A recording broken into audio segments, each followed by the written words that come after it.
Sierra, I'm 16, and 2 weeks ago, my parents left me a note. Stay out of sight, freak. My whole family, my dad, my stepmom, my step-siblings, they were 3 miles away at a country club, toasting champagne, pretending I didn't exist. I thought that was the worst part. I was wrong. Because at 8:47 p.m., the doorbell rang, and the woman standing on my porch said 5 words that changed everything. Your father signed you away. What happened after that, at the gala, in front of 300 people, I still can't believe it myself. Before I tell you, please hit like and subscribe, but only if this story earns it. And while you're here, drop your city and your local time in the comments. I always love seeing where you all are. Now let me take you back to the morning of April 12th, my 16th birthday. I wake up to silence, not the lazy Saturday kind, where you can hear someone making coffee downstairs or the TV humming through the wall. This is the hollow kind, the kind where you know, before your feet even hit the floor, that you're alone. My bedroom is at the end of the third-floor hallway. It's the smallest room in the house. No window facing the garden, no ensuite, no walk-in closet. I got moved here when I was 6, 2 years after my mom died, because Chloe needed my old room for her vanity setup. That's what Victoria said. Chloe needs the space, sweetie, you understand? I understood. I walk downstairs barefoot. The kitchen is cold. There are dishes in the sink from last night. 4 plates, 4 glasses, 4 sets of silverware. They had dinner without me. Again. I didn't even hear them. I open the fridge for milk, and that's when I see it. A note. Stuck to the fridge door with a magnet shaped like a lobster from our Cape Cod trip. A trip I wasn't invited to. The handwriting is Chloe's. Pink highlighter, big loopy letters like she was decorating a poster for homecoming. Dad's hosting brunch at the club. Don't come. Stay out of sight, freak. See. I read it 3 times. Not because I don't understand it. Because I keep hoping I'll misread it. Freak. That's what they call me when they think I can't hear. But this time, Chloe wrote it down, made it permanent, stuck it on the fridge next to the grocery list like it belongs there. Then I noticed something else. At the bottom of the note, in small blue ink, my father's handwriting. Neat, slanted, controlled. 2 words and an initial. V will explain later. G. Victoria will explain what exactly, and explain what later. I should tell you how we got here. My mom, Lillian Merritt, died in a car accident when I was 4. I don't remember the funeral. I remember her hands. I remember the way she smelled like lavender and oil paint. And I remember a bracelet. Silver, thin, with a tiny star charm, because she never took it off. It's on my wrist right now. It's been on my wrist since the day my dad handed it to me in a plastic hospital bag and said, this was hers. That was the last soft thing he ever gave me. 2 years after Mom died, Dad married Victoria Ashford. She moved in with her 2 kids, Chloe, who was 8, and Brandon, who was 10. Overnight, I went from being the only child in a quiet house to being the odd one out in a loud one. It happened slowly, the way rot does. First, my mom's paintings disappeared from the living room. We're redecorating, Victoria said. Then her photos came off the hallway wall. It's healthier for Grant to move forward. Then the anniversary of her death passed without a word. No flowers, no candle, nothing. And every year, I shrank a little more. Last Christmas, Victoria hired a photographer for a family portrait. I came downstairs in my nicest sweater. Victoria looked at me and said, "Oh, we didn't want to bother you. You always look so uncomfortable in photos." The portrait hangs in the dining room now. Grant, Victoria, Chloe, Brandon, 4 smiles, no Sierra. I told my dad it hurt. You know what he said? "Don't make this harder than it needs to be, Sierra." My mom left me this bracelet. My dad once tried to give it to Chloe for her junior prom. I hid it in my sock drawer for a week. But what I didn't know, what nobody told me, was that my mother left me something else. Something much bigger than a bracelet.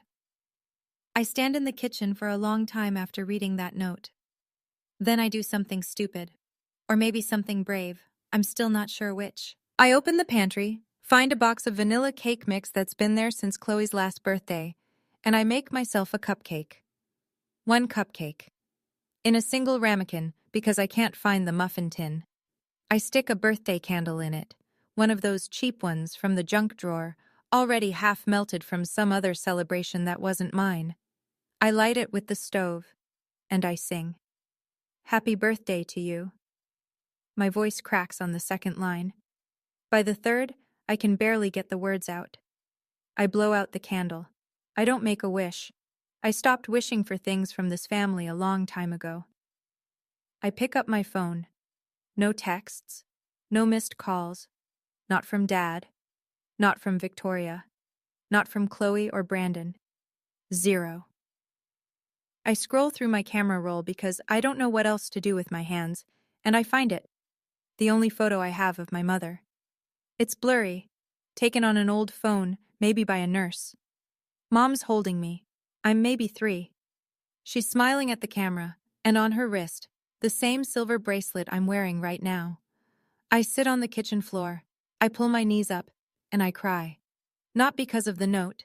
Not because of the party I wasn't invited to. I cry because I finally hear the thing I've been whispering to myself for 12 years, and for the first time, I let it be loud. I've been apologizing for existing in this house for 12 years, and no one ever told me to stop. The clock on the microwave reads 8:47 p.m. The doorbell rings. I almost don't answer it. I'm glad I did. I wipe my face with the back of my hand, toss the candle in the trash, and walk to the front door. I figure it's a package. Maybe a neighbor's DoorDash left at the wrong house. It's not. There's a woman on my porch. Late 50s maybe.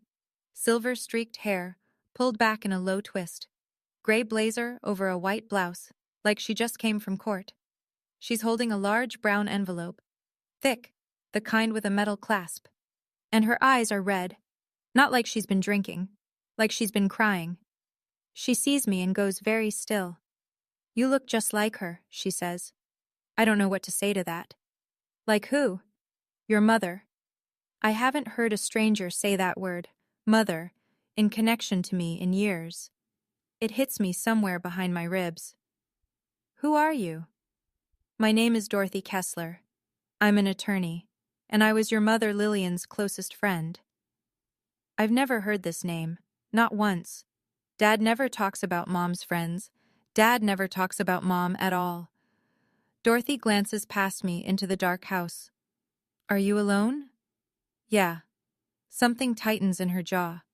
She looks at the note still stuck to the fridge. She can see it from the doorway. She reads it. I watch her face change. Then she sits down on the porch step, right next to me, like she's known me my whole life. And in a calm, steady voice, the kind of voice that tells you bad news without making you feel small, she says, "Did your father ever tell you about your mother's will?" I shake my head. Your father signed away his parental rights this morning. He filed the papers at 9 a.m. on your birthday. Do you understand what that means? I don't. Not fully. It means, legally, he is no longer your father. And that triggered something your mother put in place 16 years ago. We sit at the kitchen table, the same one where 4 plates were used without me last night, and Dorothy makes tea. She moves around the kitchen like she's memorizing it, like she's angry at the walls. How long have you been looking for me? I ask. 12 years. She sets the mug in front of me. Your father changed his number 6 months after Lillian passed, moved from Stamford to Westport, told mutual friends you were at a boarding school in New Hampshire. I hired a private investigator twice. Dead ends both times. So, how did you find me now? Because your father made a mistake. When he filed the papers to relinquish custody, it triggered a flag, a legal alert your mother's attorney set up when the will was drafted. The moment Grant Merritt stopped being your legal parent, I was notified. I stare at the envelope on the table. What's in there? Dorothy opens it slowly. Inside is a stack of yellowed papers with a notary seal, a smaller sealed envelope, and a photograph I don't recognize. This, she says, holding up the notarized document, is your mother's original will. She made it the year you were born. Your father told everyone it didn't exist, but it does. I have the original because Lillian gave it to me for safekeeping. She explains it simply. Mom owned things. The house we're sitting in, a cabin in Vermont, a piece of land in Maine, a trust fund meant for my education, and a collection of paintings from my grandmother's side. All of it was left to me. Only me. Managed by a guardian until I turned 18. That guardian was supposed to be Dorothy. And the house? I whisper. This house? It's yours, Sierra. It was always yours. He just never told you. Dorothy touches the smaller sealed envelope, but doesn't open it. There's a letter in here, from your mother. But I think you should read it when you're ready. Not tonight? Then she tells me the rest. Grant is planning to transfer all of Mom's assets to a charity foundation, one run by Victoria. The announcement is at the annual gala, in 2 weeks. We have 14 days to stop him, Dorothy says, and I'm going to need your help. I sit there for a long time after Dorothy finishes talking. The tea goes cold. Everything I thought I knew, about the house, about my mom leaving nothing behind, about being some burden my dad was stuck with, it's all a lie. A 12-year-old lie with paperwork and planning and silence thick enough to bury me in. I've spent 12 years trying to be invisible, I say, and my voice sounds far away like someone else is using it. Because they wanted me to be. I don't know how to be anything else. Dorothy reaches into her bag and pulls out a photograph. 2 young women, arms around each other, standing on the steps of a law school building. One of them is Dorothy, younger, dark-haired, laughing. The other is my mother. She's radiant. She looks like someone who doesn't know how to be small. Your mother was the bravest woman I ever knew, Dorothy says. You have her eyes. She pauses. I think you have her spine too. I look at the photo, then at my bracelet. The little star charm catches the light. What do I have to do? Dorothy lays it out. Step 1. File for guardianship at family court. She's already submitted the paperwork. Step 2. Get the original will authenticated and entered into record, blocking any transfer of Mom's estate. Step 3. And this is the part that makes my stomach tighten. We have to act before Grant signs the transfer at the gala. If he does it in front of witnesses, unwinding it gets 10 times harder. I'll do it, I say. Dorothy nods, then waits, because she can tell I'm not finished. But I don't want to destroy him. I mean it, even now after the note, after everything. I just want what's mine, and I want him to look me in the eye when he admits what he did. Dorothy reaches across the table and squeezes my hand. We're not going to lie, Sierra. We're just going to tell the truth, at the right time, in the right room.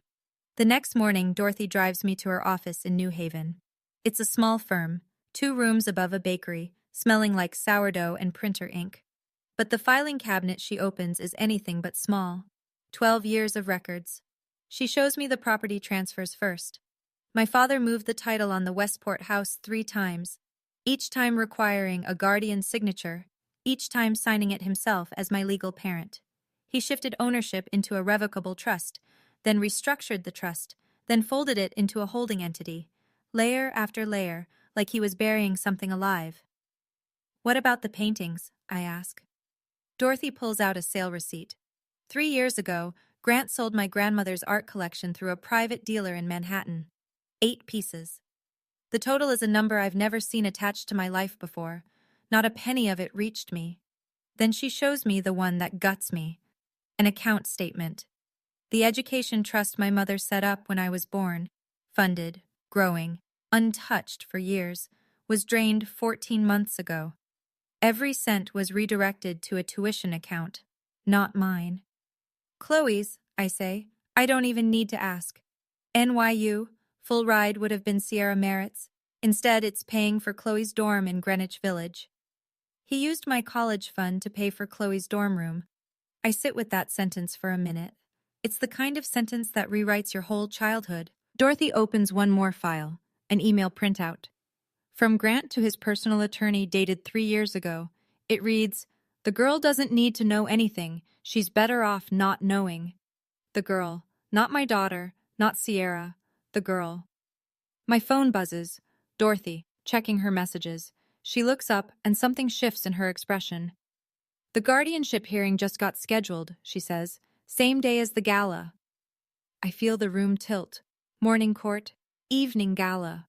One day, everything. Standing in Dorothy's office, staring at that email. The girl doesn't need to know anything. I felt something snap. Not sadness, something sharper, like the last thread connecting me to the word father, just broke clean off. For 12 years, I thought I wasn't enough. Turns out I was too much. Too much of a reminder of what he wanted to steal. I kept wondering, what kind of person looks at their own child and sees an obstacle? Have you ever discovered someone you trusted was lying about everything? Tell me in the comments. I want to hear your story too. I have to go back. Dorothy explains it calmly. Until the court grants her guardianship, I don't have a legal address anywhere else. If I disappear, Grant could file a missing persons report, and that delays everything. So I pack my bag, ride back to Westport, and walk through the front door like nothing happened. No one notices I was gone. 2 days. Not a single question. Victoria is in the kitchen when I walk in. She's on the phone, laughing, holding a glass of sparkling water. She sees me and covers the mic. "Oh, there you are. Grab me the sparkling water, would you? This one's flat." Like I'm the help. I open the fridge, I take my time, and I look, really look, at this house I've lived in for 16 years with new eyes. The family portrait on the wall, 4 people, no Sierra. The fresh flowers on the entry table that Victoria orders weekly, always white peonies, Mom's favorite, though Victoria doesn't know that. Or maybe she does. And then I see it. Victoria's hand, on the counter, the ring, my mother's engagement ring. I recognize it from the one photo I have, a round-cut diamond on a platinum band with 2 small sapphires. Dad told me years ago it was lost. But there it is, on Victoria's finger, catching the afternoon light like it belongs there. My stomach turns. On the dining table, a pile of cream-colored envelopes, invitations. I pick one up. The Merritt Family Foundation Annual Gala. The logo on the front is elegant, a stylized L intertwined with a vine. I stare at it. That's my mother's monogram. I've seen it in her sketchbooks. Victoria took my mother's initial and made it her charity's logo. Chloe breezes past the kitchen. "Why are your eyes red? Were you crying again? God, you're so dramatic." I say nothing. Dorothy's voice in my head. "Don't let them know you know. Not yet." I put the sparkling water on the counter and walk upstairs. Slowly, like I'm made of glass. But inside, something is hardening. Over the next few days, I become a ghost with open ears. I learn that the gala is bigger than I thought. Victoria's been planning it for 6 months. 300 guests. A string quartet, catered by the same company that does events for the governor's mansion. There will be a local councilman, 2 state reps, the president of the Westport Historical Society, and, this part makes my chest tight, a reporter from the Fairfield Herald doing a feature on Connecticut's most generous families. I hear Victoria rehearsing her speech in the bedroom one night, the door cracked open. This foundation is Grant's way of honoring Lillian's memory by giving her legacy to the community. I press my back against the hallway wall and close my eyes. She's going to stand in front of 300 people and say my mother's name while signing away my mother's things. That night, I call Dorothy from the bathroom with the shower running for cover. 300 people, I whisper. Press, politicians. Dorothy is quiet for a moment. Then, "That's not honoring her memory, Sierra. That's laundering her assets through a charity they control." She confirms the timeline. The guardianship hearing is set for 10 a.m. on the day of the gala. Gala starts at 7 p.m. If the judge rules in our favor in the morning, Dorothy has the legal authority to act by evening. What if the judge says no? I ask. The silence lasts 3 seconds. It feels like 30. Then we lose everything. Your mom's house, the trust, all of it goes into that foundation, and getting it back could take years, if it's even possible. I hang up.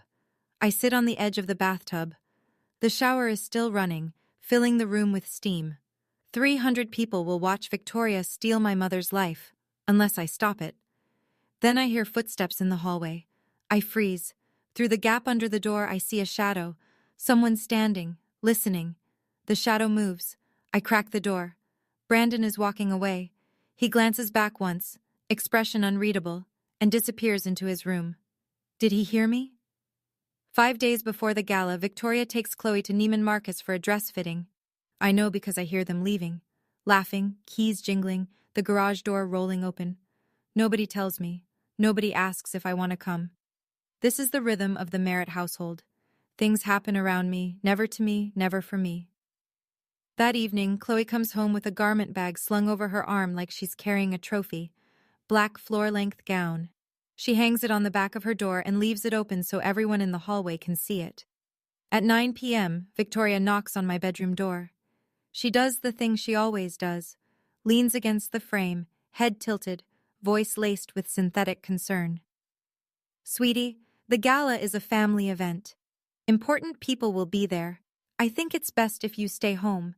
You'd just be anxious the whole time. I'm doing this for you. Actually, I say, I was hoping to come. Her eyebrows lift, just barely. A ripple in the mask. Honey, I don't think you have anything appropriate to wear. And honestly, these events aren't really your thing. From the hallway, Chloe's voice. She'll just stand in the corner like she always does. What's the point? I swallow. I nod. I say, okay. Victoria smiles, pats my shoulder, and leaves. I close the door. I text Dorothy 4 words. They told me to stay home. Dorothy's reply comes in 12 seconds. Leave that to me. I have something from your mother's closet. I stare at that message until the screen dims. My mother's closet.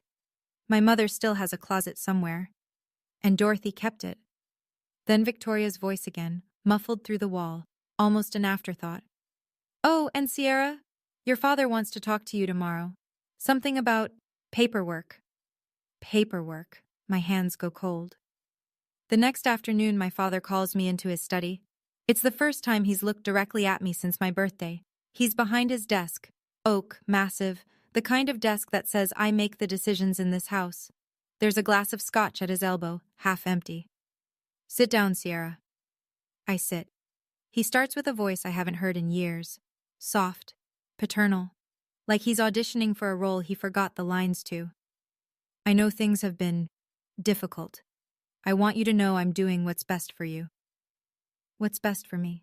The words land like stones. I've found a school, Phillips Academy, out in Massachusetts. Excellent program, small classes. You'd start in the fall. A boarding school. A fresh start. He leans forward, hands clasped. You'll be happier there, Sierra. Away from all this. Away from all this. He means away from what he did. Away from anyone who might ask questions. Ship the girl to Massachusetts, sign over the estate at the gala, and by the time school starts in September, there's no Sierra in this house, no Sierra on the paperwork, no Sierra at all. I look at him, really look at him. The graying temples, the pressed shirt, the faint tan from the club. He looks like a magazine ad for fatherhood. And it's all surface, every inch of it. He reaches across the desk and puts his hand on my shoulder. Trust me, I'm your father. The words come before I can stop them. Are you? His hand stiffens, his eyes narrow. I recover fast. I mean, are you sure this is the right thing? He pulls back, nods, smiles. That smile. I used to think it was warm. Now I see it for what it is. The smile of a man who's done the math and decided you're not worth the cost. You'll love it, he says. I promise. I stand up, and as I pass his desk, I see it. A stack of documents in a manila folder, half hidden under the Financial Times. The logo on top, Merritt Family Foundation. Below it, in bold, Asset Transfer Agreement. And a date. The night of the gala. I pull out my phone in the hallway, hands trembling. I photograph the folder through the study door, and I send it to Dorothy. Saturday, 4 days out. I tell Victoria I'm going to the library. She doesn't even look up from her phone. Dorothy's office looks different now. The bakery scent is gone, buried under paper and coffee. A whiteboard hangs on the wall with a timeline drawn in red marker. Dates, names, arrows, and a single circled word at the end. Gala. Here's where we are, Dorothy says. She walks me through it, like a general briefing a soldier. Morning, the guardianship hearing at Fairfield Family Court. Dorothy will present the original will, the relinquishment papers Grant signed, and the photographic evidence of the asset transfer agreement. If the judge rules in our favor, Dorothy becomes my legal guardian, effective immediately. That gives her standing to block the estate transfer. Evening. If we have the ruling, we attend the gala with a certified court order freezing all assets of the Lillian Merritt estate. If Grant signs the transfer anyway, it's void. And if he tries to stop us from entering?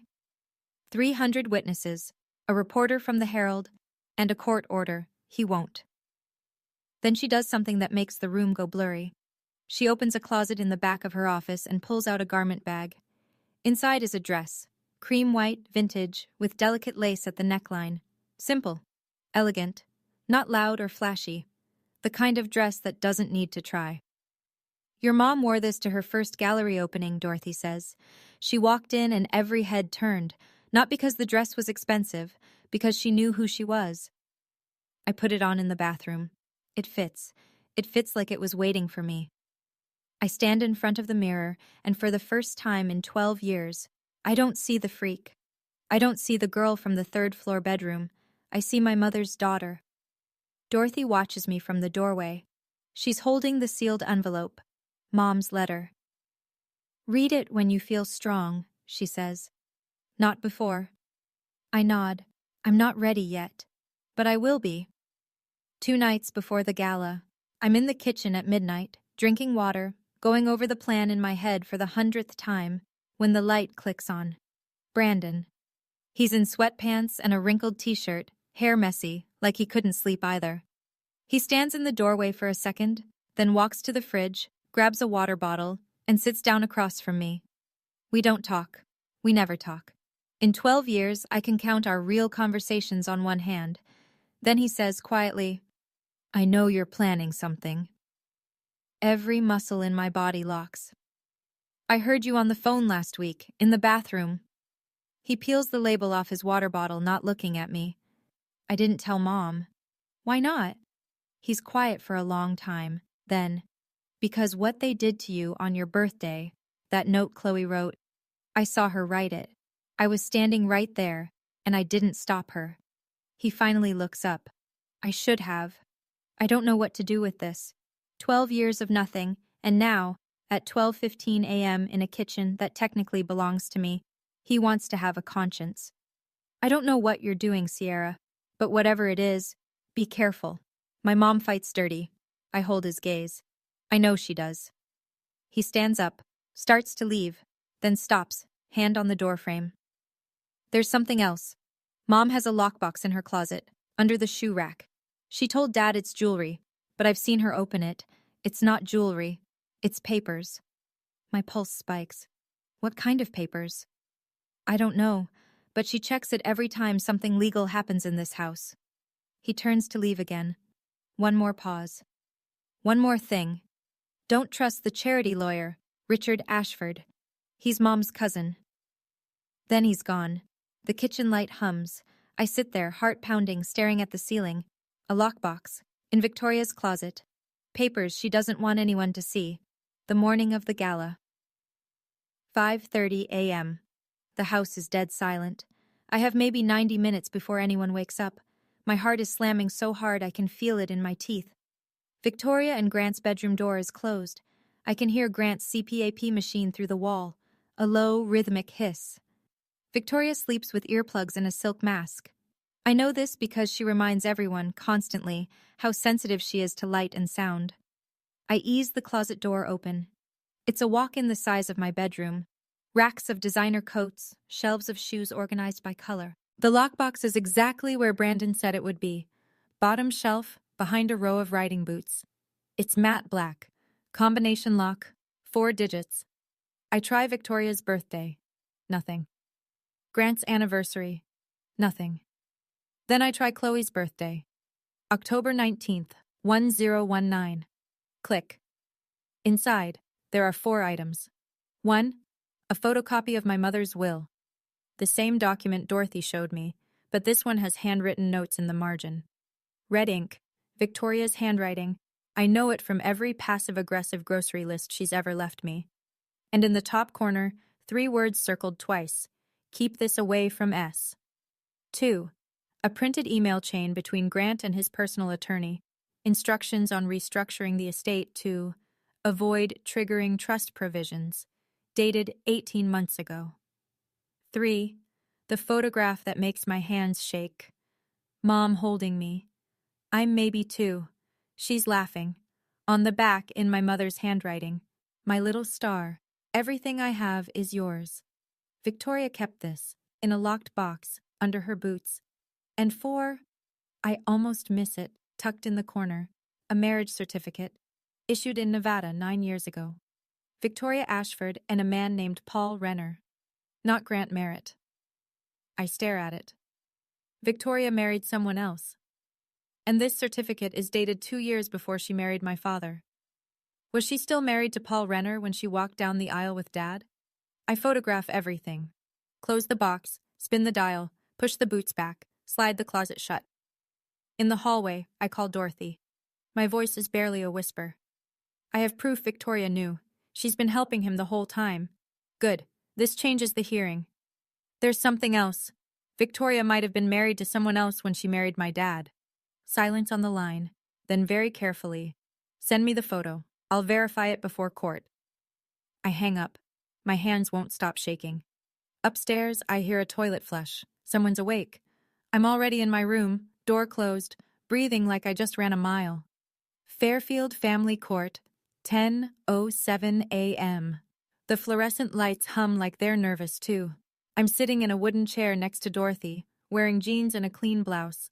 Nothing that draws attention. Dorothy told me to dress like a student, not a plaintiff. Let the documents do the talking, she said. The courtroom is small. One judge, one clerk, a court reporter whose fingers hover over her keys like a pianist about to play. Judge Patricia Holloway enters. She's in her 60s. Silver glasses, no-nonsense posture. The kind of face that's heard every lie in the state of Connecticut and isn't impressed. Dorothy presents our case. She's calm, precise, unhurried. The will, the notary seal, the relinquishment papers Grant signed on April 12th, the photocopy from Victoria's lockbox with the red ink note, "Keep this away from S." The photograph of the asset transfer agreement dated tonight. The judge reads every page. She doesn't rush. Then the door opens. Richard Ashford, Victoria's cousin, the foundation's lawyer, walks in.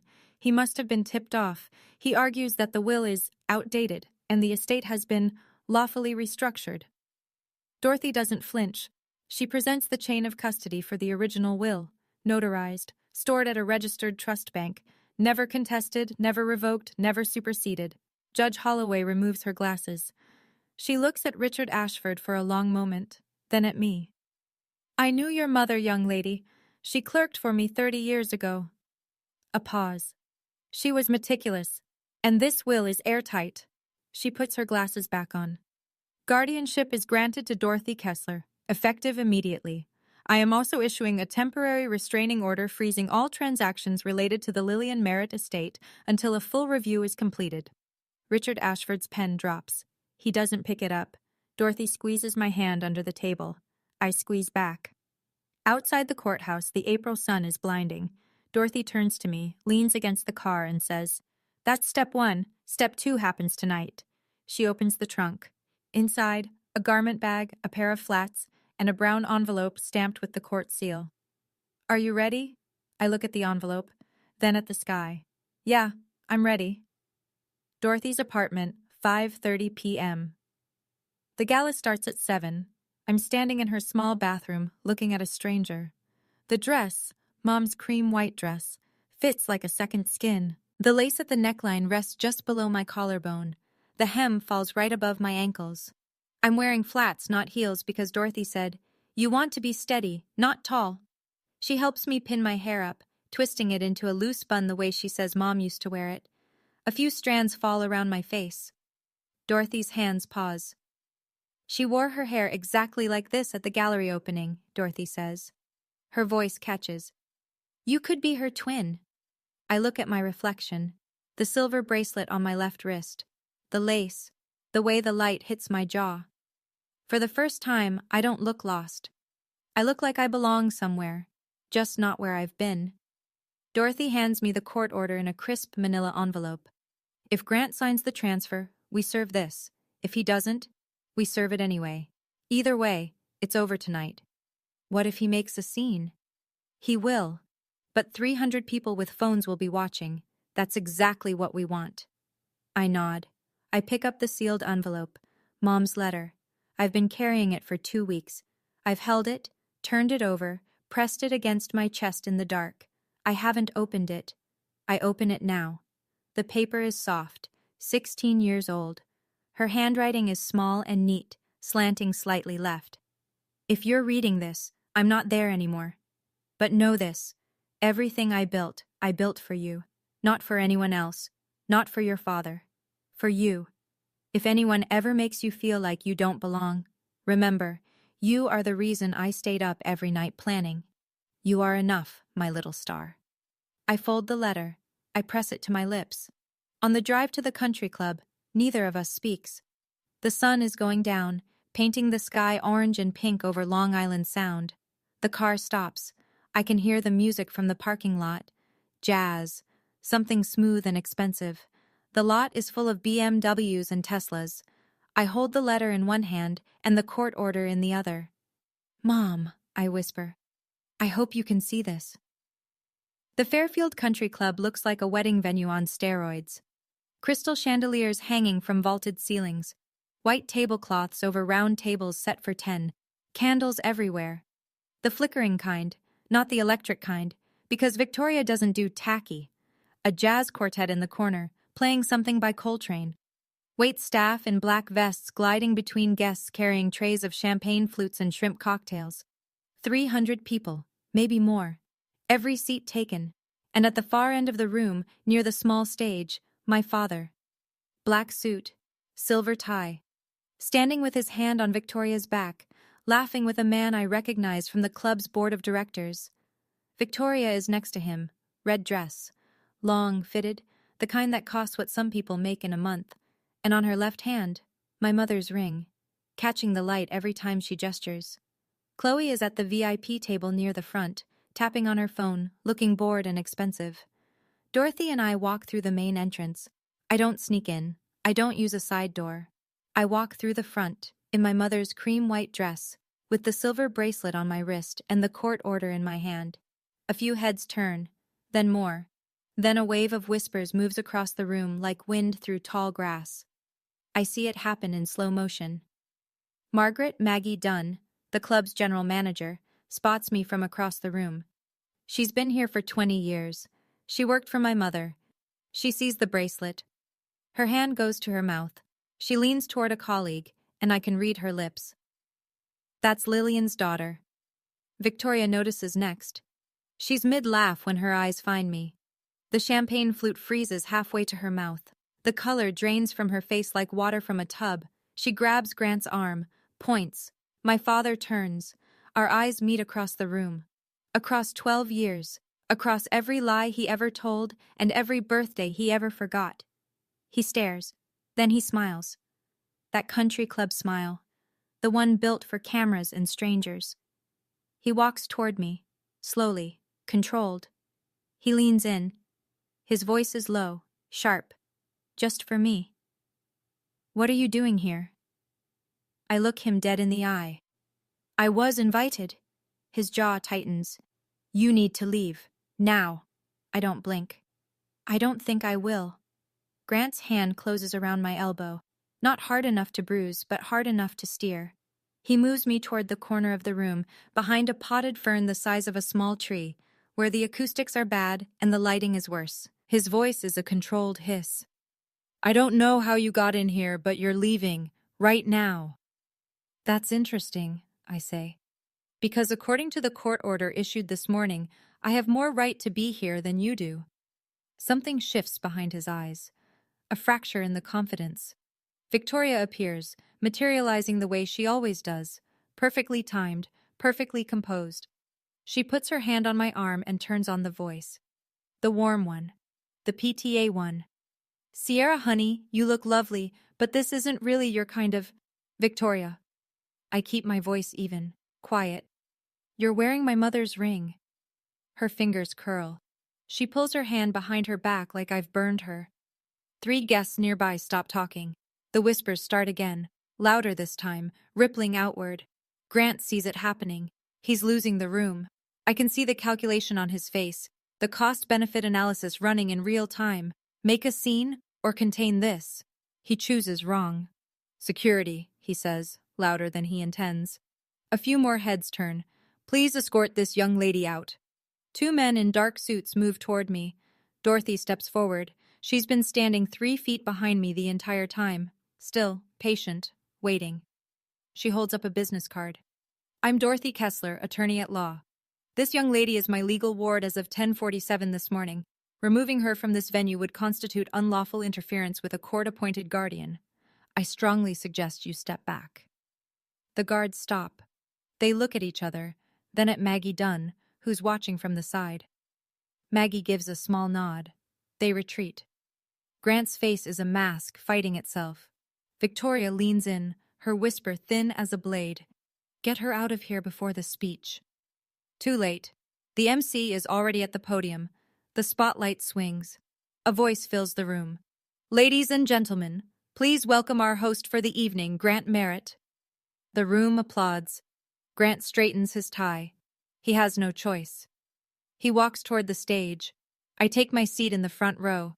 Grant takes the stage like a man stepping onto a landmine and pretending it's a dance floor. The spotlight hits him. He smiles, that wide, practiced donor dinner smile, and waits for the applause to settle. Thank you all for being here tonight. This room is full of people who believe in something bigger than themselves, and I'm honored to stand with you. Polite applause. Victoria beams from the front table, hands folded, queen of the evening. Then he says her name. My late wife, Lillian, believed in giving back. She was an artist, a dreamer, and the most generous person I ever knew. My throat tightens. He hasn't said her name to me in years. But here, in front of cameras, he wraps it in gold. Tonight, to honor Lillian's memory, Victoria and I are proud to announce the Merritt Family Foundation, dedicated to arts education for underprivileged youth throughout Fairfield County. More applause, louder now. People nod. This is the part where rich people feel good about being rich. Grant picks up a document from the podium, the asset transfer agreement. I recognize it from the photo I took in his study. He holds up a pen. To fund this mission, I am personally donating the full Lillian Merritt estate, her properties, her art collection, her legacy, to the foundation, effective tonight. The room erupts, standing ovation. Victoria wipes a tear that I'm fairly sure isn't real. Grant signs, pen to paper, right there under the spotlight. 300 people clap like they've just witnessed an act of grace. I don't clap, I watch. And next to me, Dorothy doesn't tense, doesn't panic, doesn't reach for the envelope. She just smiles. Small. Certain. She leans over and whispers 4 words into my ear. Now it's our turn. The applause is still rolling when Dorothy stands. She doesn't rush. She buttons her blazer, picks up the manila envelope, and walks to the stage like she's done this 1,000 times. The MC tries to intercept her. She shows him something, I can't see what, and he steps aside. Dorothy takes the microphone. Excuse me. The room goes quiet. Not all at once. It's a slow drain, like air leaving a balloon. Heads turn, phones come up. My name is Dorothy Kessler. I'm an estate attorney licensed in the state of Connecticut. I have a court order from Judge Patricia Holloway, issued this morning freezing all assets of the Lillian Merritt estate. Silence. The kind you can feel on your skin. The document Mr. Merritt just signed is legally invalid. He has no authority to transfer these assets, because they were never his. Grant steps forward. This is ridiculous. Who let this woman... Dorothy doesn't raise her voice. She doesn't need to. These assets belong to Lillian Merritt's sole heir, as designated in her original notarized will, a will Mr. Merritt concealed for 12 years. She turns to me. 300 pairs of eyes follow. I stand. My knees are water. My spine is steel. I walk to the stage. I take the microphone. And I look at my father. My name is Sierra Merritt. Lillian Merritt was my mother. She left a will that names me as her only heir. My father hid it for 12 years. Every property he just tried to donate, the house, the cabin, the art collection, belongs to me. The room doesn't whisper. It erupts. Chairs scrape. Gasps cascade from table to table. A camera flash goes off, then another. Grant grabs the microphone stand. She's a child. She doesn't know what she's... I don't let him finish. You signed away your parental rights on my 16th birthday. You filed the papers the same morning I woke up alone with a note on the fridge calling me a freak. You sent your own daughter away so you could take her inheritance. I hold up the manila envelope. I have the court order. The court has your relinquishment papers, and now every person in this room knows exactly what you did. Dead silence. 300 people. Not a fork moves. Victoria rockets to her feet. This is a scam. That girl has always been... I turn to her. Calm, level, like I'm reading a weather report. Mrs. Merritt? Or should I say Miss Ashford? Since your marriage to my father might not even be legal. Victoria's mouth opens, closes, opens again. The room is no longer whispering. It's roaring. Grant's mask doesn't crack. It shatters. He steps toward me, finger raised, and the word that starts to leave his mouth, "You ungrateful," dies halfway out when he sees the phones. Dozens of them, held up across the ballroom like lighters at a concert, except nobody's cheering for him. He pivots, tries the other voice, the soft one, the concerned father one, the one he uses when the audience is watching. Folks, this is a misunderstanding. My daughter has been troubled. She has emotional difficulties, and she's been influenced by someone who... Dorothy steps forward. She holds up 2 documents like a teacher presenting evidence at a science fair. Mr. Merritt, here is the court order. And here, she raises the second page, is a photocopy of your late wife's will, found in your current wife's personal lockbox, with her handwritten note in red ink. She reads it aloud. Keep this away from S. Victoria's voice is shrill, cracking. I've never seen that before. Dorothy is unmoved. It was verified this morning, your handwriting, your fingerprints. Grant spins toward Victoria, and the thing that comes out of his mouth, the sentence that will follow him for the rest of his life, he says in front of 300 silent witnesses, You told me you destroyed that. The room inhales. He just confirmed it, all of it, in one sentence. Victoria looks like she's been slapped. Grant realizes what he's done. His hand drops. His jaw works, but nothing comes out. From the VIP table, Chloe stands, mascara already streaking. This is her fault. She always ruins everything. She's... Enough.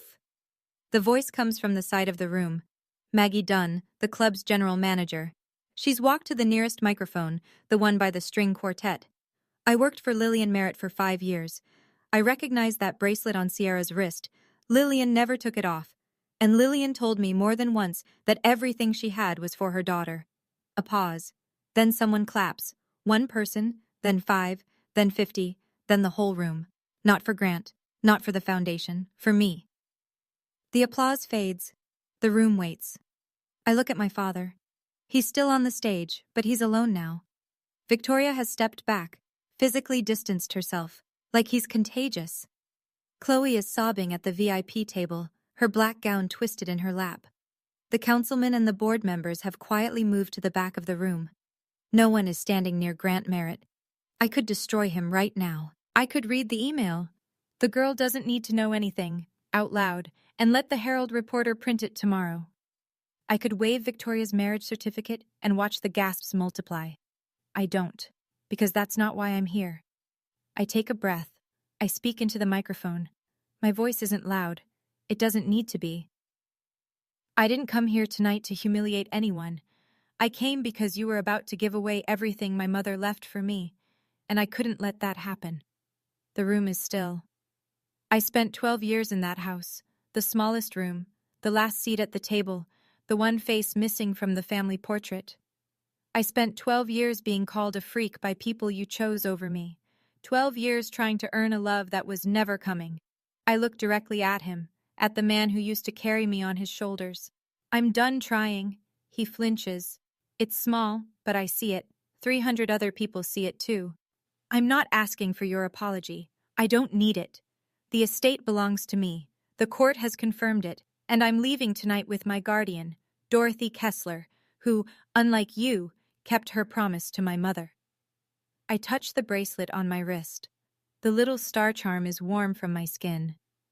Mom, I say, softly enough that only the front row can hear, I kept it safe, just like you asked. I turn from the stage and walk down the center aisle. Dorothy falls in beside me. Our heels click in sync on the hardwood floor. Behind us, silence first, then applause.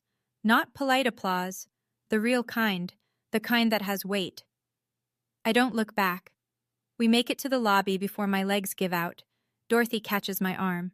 Sit, she says, guiding me to a bench near the coat check. Breathe. You did it. My hands are shaking. My whole body is shaking. But something in my chest, something that's been clenched tight since I was 4 years old, is finally letting go. Through the glass doors to the ballroom, I can see the fallout unfolding in real time. Grant is standing at the podium, alone, staring at the signed document that is now worth nothing. 2 board members are speaking in low, urgent tones near the bar. The Herald reporter is scribbling in a notebook so fast her hand is a blur. Victoria is nowhere in the ballroom. Then I spot her, through a side window, in the parking lot, pacing, phone pressed to her ear. She's calling someone. The call isn't connecting. She tries again. Again. Richard Ashford, Victoria's cousin, the foundation's lawyer, is walking very quickly toward the exit, briefcase in hand, not making eye contact with anyone. Chloe hasn't moved. She's sitting at the VIP table alone. Mascara tracks down both cheeks, staring at her phone like it holds some answer. It doesn't. And then there's Brandon. He's standing near the exit, apart from all of them. He catches my eye through the glass, and he does something I didn't expect. He nods. One small, slow nod. I don't nod back, but I don't look away either. Maggie Dunn appears at my side. She's carrying a small envelope, old, slightly yellowed at the edges. Your mother left this with me 15 years ago, she says. She said, give it to Sierra when she's old enough to fight for herself. I open it. Inside is a photograph, the same image I found in Victoria's lockbox, but this is the original. Unwrinkled. Unfolded. Mom holding me. Laughing.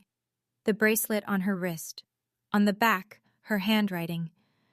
My little star, you are enough. I close my eyes. Dorothy puts her arm around me. Let's go home, Sierra. That moment, walking out of that ballroom with 300 people watching, I won't lie, my knees were shaking. My hands were shaking. I think even my voice was shaking. But something inside me was steady. For the first time in 16 years, something inside me was steady. Like my mom was walking with me. Like she'd been waiting for me to stop standing in the corner and finally cross the room. Have you ever had a moment like that? A moment where you finally said enough? Not screaming it, not slamming doors, just saying it, calmly, and meaning it. I'd love to hear about it. Drop it in the comments. And if you're still watching, thank you. You're the reason I'm sharing this. 1 week later. I'm sitting at Dorothy's kitchen table in New Haven, eating scrambled eggs she made from scratch, when the phone rings. She picks up, listens for 40 seconds and hangs up. That was the court clerk. The judge reviewed the full file. Lillian's will is upheld. All properties returned to the trust under my management until you turn 18. I set my fork down. All of them? All of them. The house, the cabin, the land in Maine, what's left of the education fund. Everything. Grant has 60 days to vacate the Westport house, the house my mother bought. The house he raised another woman's children in while hiding my existence from the one person who was supposed to protect me. The Merritt Family Foundation is under investigation. The State Attorney General's office opened a preliminary inquiry into whether the charitable donation constituted fraudulent asset transfer. Victoria has been called in for a deposition. The Fairfield Herald ran the story 3 days after the gala. Front page of the local section. Gala host confronted by daughter over hidden will. Grant's photo, mid-speech, mouth open, caught in that fraction of a second where his face hasn't decided which lie to tell next. Victoria filed for divorce, but the filing was suspended because Dorothy quietly submitted the Nevada marriage certificate to the court. If Victoria was still legally married to Paul Renner when she married Grant, the second marriage may be void, which means Victoria has no spousal claim to any of Grant's assets. None. Chloe's tuition account at NYU is under review. If the funds are traced back to my mother's education trust, which Dorothy says they will be, Chloe may have to repay them. I think about all of this. Then I eat my eggs. Dorothy watches me from across the table. How do you feel? I think about it honestly. Free, I say. I feel free. 2 weeks after the gala, my phone rings. Caller ID, Brandon Merritt. I almost don't answer. My thumb hovers over the screen for 3 full rings. Then I pick up. Hey. His voice is quieter than I remember, stripped down. Hey. Long pause. The kind where you can hear someone gathering courage. I'm not calling to ask for anything, he says. I just wanted to say, you did the right thing, and I'm sorry I didn't do it sooner. Any of it. I lean against the window in my new room, Dorothy's guest room, which has a view of an oak tree and more sunlight than I've had in years. Where are you? I ask. Staying with a friend in Bridgeport. I moved out the day after the gala. He lets out a breath. First time in my life I'm not using Mom's credit card for anything. It's weird, but it's good. How's everyone else? Mom is furious. She's calling lawyers all day. Dad won't talk to anyone. He just sits in the study with the door closed. Chloe blames you. A pause. But I think they're angry at themselves. They just don't know how to admit it. I let the silence sit. It's not uncomfortable. It's just honest. I don't hate you, Brandon. I don't hate any of you. I know. But I can't pretend it didn't happen. I need distance, real distance, not the kind where we all smile at Thanksgiving and act like the last 12 years were normal. I understand. And I think he actually does. If you ever want to talk, no pressure. You know how to reach me. Same goes for you, I say. But I'm not coming back to that house. I wouldn't ask you to. We hang up. I sit by the window for a while. The oak tree sways in the wind, and the late afternoon light makes everything gold. I'm not sad. I'm not happy. I'm something in between. Something I think might be peace. A month after the gala, Dorothy hands me an envelope that arrived through her office. From your father, she says, through his attorney. I open it at the kitchen table. The stationery is thick. Grant Merritt's personal letterhead, cream-colored, embossed. Even now, he can't stop performing. I read it once, slowly. Sierra, I hope you understand that everything I did was to protect this family's reputation. Your mother's estate was complicated, and I made decisions I thought were best. I wish you hadn't made this public. It didn't need to go this far. Grant. I read it again. No mention of the note. No mention of the 12 years. No mention of the word freak written in pink highlighter and stuck to the fridge like a grocery reminder. No mention of my birthday. No mention of the bracelet he tried to give to Chloe, or the education fund he drained, or the email where he called me the girl. Not one word of apology. Are you going to reply? Dorothy asks. No. I fold the letter along its creases neatly, the way he'd want. He's still performing. Even in a letter, he's performing. Dorothy nods like she expected that answer. I open the drawer where I keep Mom's letter and set Grant's beside it. I don't rip it up. I don't burn it. I don't throw it away. I just put it down. And I walk away. Because that's what you do with things that no longer have power over you. You set them down. Then I notice something else inside the envelope, wrapped in tissue paper at the bottom. My mother's engagement ring, the round-cut diamond with the 2 sapphires, the one Victoria wore to the gala. No note, no explanation, just the ring. I hold it up to the window. It catches the light the same way it did on Victoria's finger. Except now, for the first time, it looks like it's home. I slip it on. It fits. Mom's letter, Mom's dress, Mom's bracelet, Mom's ring. Piece by piece, she's coming back to me. 6 months later. I'm sitting cross-legged on the floor of Dorothy's apartment in New Haven, painting. Not anything good. I'm still learning. Right now it's a bowl of oranges that looks more like a pile of softballs. But the brush feels right in my hand. the same way it must have felt in Mom's. Dorothy hung my first painting, a watercolor of the oak tree outside my window, on the living room wall, right above the couch. She didn't ask permission.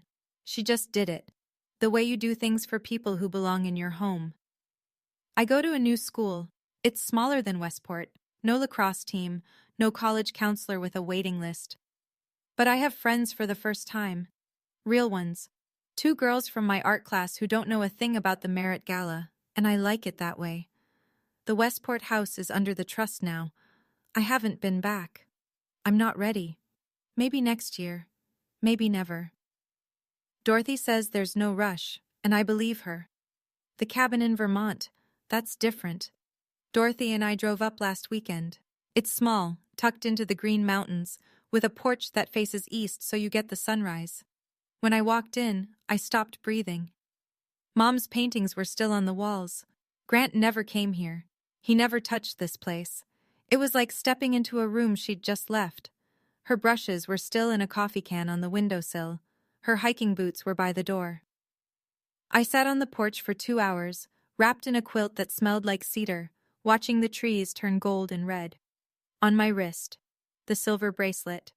On my right hand, Mom's ring. She would have loved seeing you here, Dorothy said from the doorway. I think she can see me, wherever she is. I think she's been watching this whole time. I'm 16 and I'm starting over. That should feel scary. It doesn't. It feels like breathing. People ask me if I regret it. If I wish I'd done it differently, quieter, more private, without the stage and the spotlight and the 300 witnesses with their phones out. Honestly? No. Not because I wanted to embarrass anyone, but because silence was what kept me trapped for 12 years. My father counted on my silence. Victoria counted on it. Chloe counted on it. They built an entire life on the assumption that I would keep being small, keep being quiet, keep eating alone in the kitchen, and sleeping in the smallest room, and pretending that "don't make this harder than it needs to be" was love. It wasn't love. It was control. And the only way to break it was to say the truth out loud. In a room full of people, where no one could rewrite it. I learned something on that stage. You don't need someone's permission to exist. You don't need to earn the right to be seen. And you definitely don't need to shrink yourself so other people feel bigger. I also learned something about family. Family isn't blood. It's not a last name or a Christmas portrait or a seat at a gala table. Family is the woman who drives 12 years to find you. Family is the person who keeps your mother's dress in a closet because she believes someday you'll need it. Family is a quilt on a porch in Vermont and a painting hung on the wall without asking. Dorothy is my family. And for the first time in my life, I know what that word actually means. So if you're out there, if you're reading this in a house where you feel invisible, where the people who should love you make you feel like you're too much and not enough at the same time, I want you to know something. It's not you. It was never you. You don't owe your silence to people who wouldn't give you theirs. And you don't have to wait until someone finds you. You can find yourself. This morning, I stood in front of the mirror in my room. My room, with the oak tree view and the paint-stained desk, and the door I can close whenever I want. Mom's cream-white dress hangs on the back of the closet door. I wore it once, and I'll wear it again, but not for anyone else, for me. I opened my laptop and found an email from school. I've been accepted into the advanced painting program for the spring semester. My art teacher wrote a note at the bottom. "Sierra, your use of light reminds me of someone. Keep going." I smiled. Not a victory smile. Not the kind you put on for cameras. The quiet kind. The kind that starts in your chest and moves outward, slowly, like sunrise over the Green Mountains. On my desk, 2 letters. One from Mom. Soft paper, gentle words, 16 years of love folded into a single page. One from Grant. Stiff letterhead, hollow words, 12 years of silence disguised as strategy. I keep them both. Not because I forgive him. I'm not there yet. Maybe I will be. Maybe I won't. That's my choice now. I keep them because remembering where you've been is how you know how far you've come. Outside the window, it's autumn in New Haven. The oak tree is golden. The sky is sharp and blue and impossibly wide. And I'm here, breathing, painting, starting over. Not the girl from the third-floor room, not the freak on the note. My mother's daughter, Dorothy's family, my own person. Sierra Merritt, 16. Enough. That's my story. And if you made it all the way to the end, thank you. Really. It means more than you know. If this story reminded you of someone or something you've been through, share it. Sometimes knowing you're not alone is the first step. And if you want to hear what happened next, because trust me, there's more. I'll leave the link in the description. Like, subscribe, and hit that bell if you haven't already. I'll see you in the next one. Stay strong. You are enough.